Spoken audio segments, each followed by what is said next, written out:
मलाला दिवस। अच्छा, मलाला नाम सुना है कभी? Who is Malala? Malala, you, Malala is a girl. चलो, मलाला दिवस 12 जुलाई को मनाया जाता है, और ये यूनाइटेड नेशन ने, जो हमारा यूएनओ है, United Nation Organization, United Nations Organization, ठीक है, 12 जुलाई को मलाला दिवस ऑब्जर्व भी किया जाता है। अब who is Malala? You might heard the name Malala, कभी नाम ही नहीं सुना। ऐसे कैसे कर सकते हो तुम? मतलब कभी तुमने नाम ही नहीं सुना है? सीरियसली? अच्छा सुनो, listen, this is a serious issue, सुनने की तुम्हें जरूरत है। वो is in Afghanistan right now. कौन सी, किसकी गवर्नमेंट है, किसका राज है अफगानिस्तान में?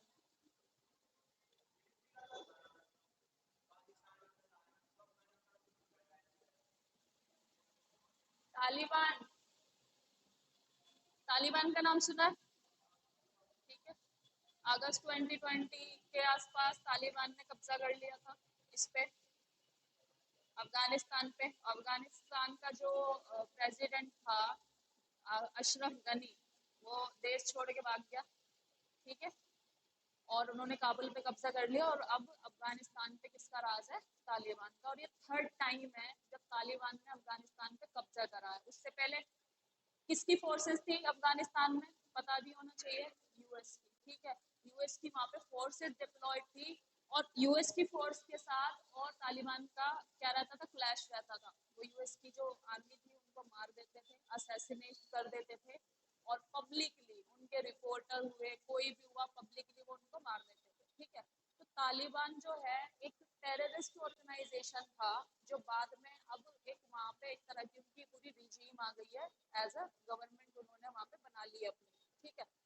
तो इन 2012 एक लड़की थी पाकिस्तान की, दैट इज मलाला यूसुफजई, ठीक है। तो they are opposing the girls education, तालिबानी गर्ल्स एजुकेशन को अपोज करते हैं, ठीक है। और वो इतने ज्यादा कट्टरपंथी हैं कि उन्होंने मलाला यूसुफजई, एक पूरी बच्चों की बस रोकी थी पाकिस्तान में। वो बच्चे पाकिस्तानी हैं मलाला, उनकी बस रोकी और दो लड़कियों को शूट कर दिया था, और मलाला को यहाँ शूट किया था, ठीक है। जो है शायद बनी है, तो उसको यहाँ पे शूट किया था। ब्रेन उसका थोड़ा डैमेज हुआ था, बट स्टिल शी सरवाइव, बच गई वो फिर भी, क्योंकि फिर उसको अमेरिका ले जाया गया, वहाँ पे उसका इलाज वगैरह हुआ, ठीक है, ट्रीटमेंट चला, बट शी फॉर्चुनेटली वो जो है सरवाइव, मलाला फॉर्चुनेटली सरवाइव। नहीं तो यहाँ पे गोली लगने के बाद कोई नहीं बचता, ठीक है। और उसकी वजह से उसकी आई में, एक आई में थोड़ी प्रॉब्लम है, उसको यहाँ गोली लगी है तो एक आई उसकी छोटी है, मतलब उसको प्रॉब्लम है, ठीक है। तो तुम कभी देखोगे उसकी स्पीच भी है, बहुत यूएनओ में भी उसकी स्पीच है, यूनाइटेड जनरल असेंबली में भी उसकी स्पीच है, ठीक है। तो मलाला डे 12 जुलाई को ऑब्जर्व किया जाता है, और इस जो इंसिडेंट था, इसकी वजह से इतना क्रिटिसिज्म हुआ है तालिबान का, कि अब तालिबान अफगानिस्तान में है तो वहाँ की विमेन्स की सारी फ्रीडम तालिबान ने छीन ली है, ठीक है। कि विमेन कहीं जॉब नहीं कर सकती हैं, वो बाहर नहीं जा सकती, और पता है रूल कैसे बनाए हैं कि कोई भी, अगर वो बाहर जाएंगी तो कोई भी मेल पर्सन उनके साथ होना चाहिए, तब वो बाहर जाएंगी, ठीक है। और उनको सारे जो इस्लामिक कोड हैं वो पूरे करने पड़ेंगे, that they have to wear burqa, they have to cover their themselves totally, ठीक है। और पहले जब अशरफ गनी की गवर्नमेंट थी तब पूरी फ्रीडम थी, वुमेन जॉब भी कर रही थी, उनको पूरी फ्रीडम थी।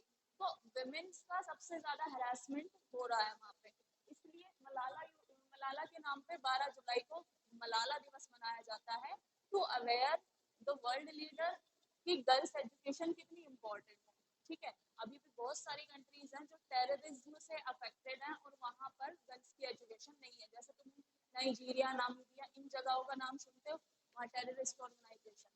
नाइजीरिया में, नामीबिया में, अफ्रीकन कुछ नॉर्थ अफ्रीकन कंट्रीज जो हैं यहाँ पे भी इस्लामिक रूल है, और वहाँ पर भी टेररिस्ट ऑर्गेनाइजेशन बहुत ज्यादा पनप रही है, और वो सबसे ज्यादा जो सप्रेस करते हैं विमेन को करते हैं, ठीक है, और कोई उनके हाथ में नहीं है, विमेन को सप्रेस करते हैं सबसे ज्यादा।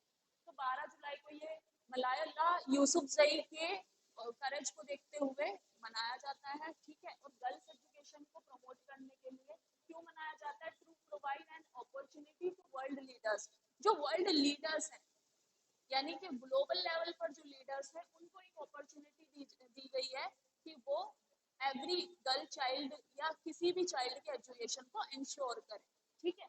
अब मलाला यूसुफजई को किस वर्ष नोबेल शांति पुरस्कार मिला था? इन्हें बहुत ही यंगेस्ट एज में नोबेल शांति पुरस्कार मिला था, ठीक है। और किसके साथ मिला था? पहली बार किसी पाकिस्तानी और इंडियन को साथ में मिला था, ठीक है। मलाला यूसुफजई को मिला था 2014 में, और इनके साथ ही शेयर करते हैं ना, जैसे अगर दो पर्सन सिलेक्ट हुए हैं तो उन 2 पर्सन को कंबाइन दिया जाता है, ठीक है। तो इनको मिला था, और हमारे भारतीय थे दैट इज कैलाश सत्यार्थी, शांति के लिए दिया गया था कैलाश सत्यार्थी। तो कैलाश सत्यार्थी और मलाला यूसुफजई को कंबाइन में नोबेल शांति पीस प्राइज कह सकते हो पुरस्कार दिया गया था, ठीक है। कैलाश सत्यार्थी का नाम सुना है? He is an activist, Kailash Satyarthi, ठीक है। और जो बच्चे हैं जिनकी ट्रैफिकिंग होती है, वो उन बच्चों को की ट्रैफिकिंग होने से बचाते थे, और ऑपरेशन एक स्माइल करके कुछ था, उसमें भी उन्होंने अपना रोल प्ले किया है कैलाश सत्यार्थी ने। तो 2014 में मिला था दोनों को, मलाला यूसुफजई और कैलाश सत्यार्थी को, ठीक है। तो इतना पता होना चाहिए, और ये भी पता होना चाहिए यूडीएचआर है, नाम सुना है? ह्यूमन राइट्स सुना है, ठीक है, ह्यूमन राइट्स भी सुना है, यूडीएचआर सुना है? ये universal declaration of human rights कब अडॉप्ट हुए थे? 1948 में। और बेटा ये क्वेश्चन बहुत पॉपुलर क्वेश्चन है कि मानवाधिकार दिवस कब मनाया जाता है?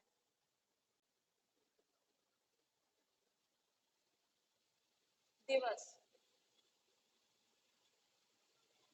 या ह्यूमन राइट डे कब मनाया जाता है? तो ह्यूमन राइट डे 10 दिसंबर को हर साल ऑब्जर्व किया जाता है, ठीक है, क्योंकि 1948 में ये अडॉप्ट हुए थे। अब ह्यूमन राइट क्यों अडॉप्ट हुए थे ये तो पता होगा। वर्ल्ड वॉर 2 था, वर्ल्ड वॉर 2 में बहुत सारे ह्यूमन राइट्स का वायलेशन हुआ था, क्योंकि जब भी कहीं भी एट्रोसिटीज हुई हैं, वहाँ पे चिल्ड्रन, विमेन्स, उन सब का सबसे ज्यादा जो है एक्सप्लॉयटेशन, और सबसे ज्यादा प्रॉब्लम जो क्रिएट की जाती है विमेन्स के लिए और बच्चों के लिए की जाती है। तो किसी भी उसमें ह्यूमन राइट का वायलेशन ना हो। हिटलर के बारे में you must here, but who is the Hitler? सुना है कभी हिटलर? Adolf Hitler.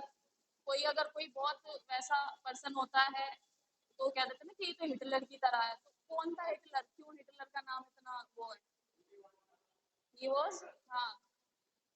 अब उसके कारनामे कुछ ऐसे थे, देखो हिटलर के बारे में ये जाना जाता है कि ही वाज अ नाजिस्ट, और होलोकास्ट उसने किया था। होलोकास्ट क्या होता है? होलोकास्ट मीन्स के बहुत सारे पीपल को एक साथ मारना, ठीक है। उसने मतलब क्या किया था? एक चैम्बर था, गन से शूट नहीं किया था, एक चैम्बर था, उस चैम्बर का नाम था गैस चैम्बर, ठीक है। और वो चारों तरफ से बंद था, जो गैस चैम्बर था वो चारों तरफ से बंद था, और उसमें जो जूइश पीपल होते थे, हिटलर वाज क्रिश्चियन, लेकिन he is hater of Jewish people. जो जूइश पीपल होते थे उनको सबको पकड़ के उस चैम्बर में डाल दिया जाता था, और वो वहां तब तक पड़े रहते थे। उसमें गैसेस छोड़ दी जाती थी, जो अमोनियम नाइट्रेट, जो जहरीली गैसेस होती हैं वो छोड़ दी जाती थी, और जब तक वो रहते थे वहां पे, जब तक वो मर नहीं जाते थे, और वो मरने के बाद भी ना उनकी बॉडीज नहीं पड़ी रहती थी। तो ये था होलोकास्ट, ठीक है, जो हिटलर ने किया था। अब उसकी वजह से इतना सारा वर्ल्ड वॉर 2 में इतने ज्यादा ह्यूमन राइट वायलेट हुए कि ह्यूमन राइट्स के बारे में बात उठने लगी। यूएनओ में भी बात उठी, जब यूएनओ 1945 में बना तो यूएनओ में भी बात उठी कि इतने सारे ह्यूमन राइट वायलेशन है, तो एक इंटरनेशनल लेवल पे कोई ऑर्गेनाइजेशन होनी चाहिए जो इनको देखे कि ह्यूमन राइट वायलेट ना हो कहीं भी किसी भी कंट्री में। ये सबके लिए था, ग्लोबली सबके लिए था। तो तब 1948 में यूडीएचआर अडॉप्ट हुए ह्यूमन राइट्स के, ठीक है। तो उसके बाद हर साल 10 दिसंबर को मानव अधिकार दिवस या ह्यूमन राइट दिवस मनाया जाता है। 1948 में स्टार्ट हुआ था, ठीक है। अब इसके आर्टिकल 26 में लिखा हुआ है राइट टू एजुकेशन। जैसे बेटा हमारा है ना right to education in the constitution, ऐसे ही ह्यूमन राइट्स में भी राइट टू एजुकेशन है, ठीक है। तो सभी को एजुकेशन प्रोवाइड कराना, हर बच्चे को, ठीक है। वर्ल्ड में हर बच्चे को एजुकेशन प्रोवाइड कराना। आर्टिकल 26 याद रखना, इम्पोर्टेंट है। कब मिला था इसको ये याद रखना, क्योंकि अभी मलाला दिवस आज है 12 जुलाई को, ठीक है। आज 13 है, कल था, हाँ कल था 12 जुलाई। चलो नेक्स्ट, नाटो का कब गठन हुआ था। अब नाटो वाला क्वेश्चन जो है, और एक और चीज मैंने क्वेश्चन डाला तो तुम लोगों ने गलत कर दिया। कौन सा वाला किया है? आर्टेमिस वाला, आर्टेमिस अकॉर्ड। तुम आए नहीं थे, लेकिन मैंने बताया था कि आर्टेमिस अकॉर्ड जो है वो मून से रिलेटेड है, लूनार सरफेस से। तुम सबने मार्स की सरफेस लगा दिया, तीनों ने। हाँ, मार्स की सरफेस नहीं थी, लूनार सरफेस पे मिशन भेजना है, मून की सरफेस पे, ठीक है। मून की सरफेस पे, लूनार की सरफेस पे एस्ट्रोनॉट भेजे जाने हैं, ठीक है। मार्स पे नहीं भेजा जाने। चलो ये देखो नाटो का गठन कब हुआ था, चलो उसे कर लेना बाद में। NATO North Atlantic Treaty Organization कब फॉर्म हुई थी? ये हुई थी बेटा 1949 में फॉर्म हुई थी। इसमें टोटल 31 मेंबर हैं। और यूरोपियन कंट्री से कितने मेंबर है इसमें? सबसे ज्यादा तो यूरोपियन कंट्री से ही है मेंबर। नेटो में यूरोपियन कंट्री से कितने मेंबर है? 29 यूरोपियन कंट्री से। नॉन यूरोपियन कौन है? ये तो फिनलैंड, तो ये तो सब यूरोप है। नॉन यूरोपियन कौन कौन सी है? हाँ, ठीक है। एक तो यूएस हो गया नॉन यूरोपियन, और क्या हुआ? टर्की। टर्की बेटा यूरोप में, सिर्फ टर्की की एक सिटी यूरोप में है, दैट इज इस्तांबुल, कॉन्स्टेंटिनोपल है। हाँ, नहीं एक सिटी है, बीच में स्ट्रेट आ जाती है, एक छोटी सी स्ट्रेट है, नैरो सी, जो टर्की की है। तो वो जो सिटी है इस्तांबुल, सिर्फ वो यूरोप का पार्ट है, बाकी जो यूरोप है that is in western Asia, ठीक है।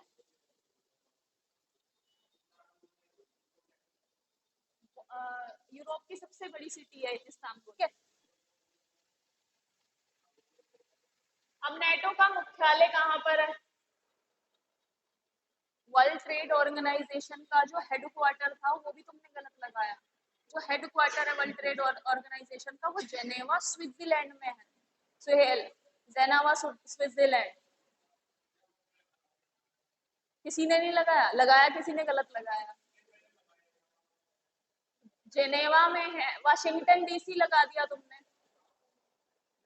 हाँ, तो ये याद रखना इसका है ब्रुसेल्स में, ठीक है, ब्रुसेल्स में, याद रखना। अब नेक्स्ट क्वेश्चन है हाइड्रोजन हाइड्रेट का फॉर्मूला क्या है? ये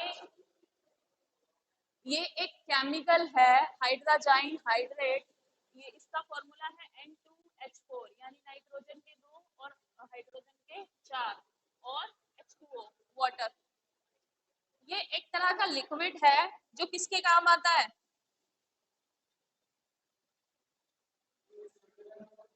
पेस्टिसाइड्स में, एग्रोकेमिकल्स में, वाटर ट्रीटमेंट में, फार्मास्यूटिकल में, पॉलीमर के प्रोडक्शन में। ये वाली जो है गैस कह सकते हैं इसे, it's a chemical colourless liquid, not a gas. It's a liquid, liquid है। और किस किस में काम आता है? पेस्टिसाइड, एग्रोकेमिकल,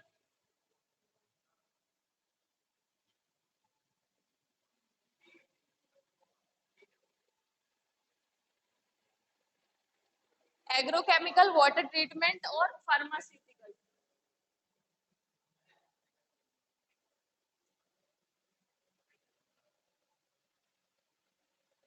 फार्मास्यूटिकल्स, ठीक है। हाइड्रा हाइड्राजाइन हाइड्रेट जो है, इसका केमिकल फॉर्मूला याद रखना, N2H4H2O। और ये पेस्टिसाइड्स, एग्रोकेमिकल और फार्मास्यूटिकल्स में यूज होता है। क्या हुआ? कुछ सीरियस है? हाँ, ठीक है। तो ये चीज याद रखना। पेस्टिसाइड्स कौन से हो गए? जो कि कीटनाशक होते हैं। एग्रोकेमिकल्स, एग्रीकल्चर में कुछ अनदर केमिकल जो यूज होते हैं, दोज आर एग्रोकेमिकल्स, ठीक है। कुछ एग्रोकेमिकल्स हो गए। और फार्मास्यूटिकल, मेडिसिन इंडस्ट्री में। और पॉलीमर के प्रोडक्शन में। पॉलीमर किसे कहते हैं? पॉलिथीन होती है, उसकी जो वो होता है, क्या बोलते हैं, दैट इज, उसे कहते हैं हिंदी में बहुलक। और पॉलीएथिलीन या पॉलीएथिलीन डेराइव करते हैं उससे। जैसे कि पीवीसी हो गया, ये पाइप और ये सारी चीजें जो प्लास्टिक की बनी होती है, ये सब तो ये पॉलीमर इंडस्ट्री में बनता है सब कुछ। तो उसमें, ठीक है जी,